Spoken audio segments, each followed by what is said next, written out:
মধ্যপ্রাচ্য জুড়ে আগুনের লেলিহান শিখা, ২৭টি মার্কিন ঘাঁটিতে ইরানের আইআরজিসির ভয়াবহ হামলা। যৌথ বাহিনীর বোমাবর্ষণের জবাবে এটি তেহরানের ষষ্ঠ দফার প্রতিশোধ।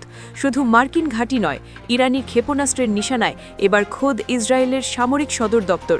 যুদ্ধের ময়দান থেকে বিস্তারিত জানাবো প্রতিবেদনে। মধ্যপ্রাচ্যের রণক্ষেত্রে পরিস্থিতি এখন নিয়ন্ত্রণের বাইরে।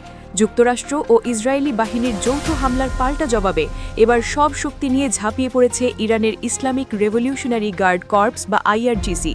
ইরানের রাষ্ট্রীয় সংবাদ মাধ্যমগুলো নিশ্চিত করেছে যে এই অভিযানে মধ্যপ্রাচ্যের বিভিন্ন প্রান্তে অবস্থিত ২৭টি মার্কিন সামরিক ঘাঁটিকে লক্ষ্য করে ব্যাপক ক্ষেপণাস্ত্র ও ড্রোন নিক্ষেপ করা হয়েছে। আইআরজিসির এই হামলা কেবল মার্কিন ঘাঁটিতেই সীমাবদ্ধ ছিল না, তাদের নিশানায় ছিল ইসরায়েলের অত্যন্ত সংবেদনশীল কিছু স্থাপনা। এর মধ্যে রয়েছে তেল নভ বিমান ঘাঁটি এবং তেল আবিবে অবস্থিত ইসরায়েলি সেনাবাহিনীর প্রধান সদর দপ্তর হাকিরিয়া।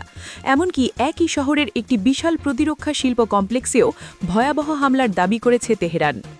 ইরান এই হামলাকে তাদের প্রতিশোধের কেবল শুরু হিসেবে অভিহিত করেছে। আইআরজিসির পক্ষ থেকে দেওয়া এক হুঁশিয়ারিতে বলা হয়েছে, ভবিষ্যতে আরও কঠোর এবং ভিন্নধর্মী পদক্ষেপ গ্রহণ করা হবে, যা শত্রুপক্ষকে একের পর এক শোচনীয় আঘাতের সম্মুখীন করবে। অর্থাৎ এই সংঘাত যে দীর্ঘমেয়াদী এবং আরও ভয়াবহ রূপ নিতে যাচ্ছে, সেই ইঙ্গিতে দিয়ে রাখল ইরান। পাল্টা এই হামলায় মধ্যপ্রাচ্যের আকাশ এখন প্রকম্পিত।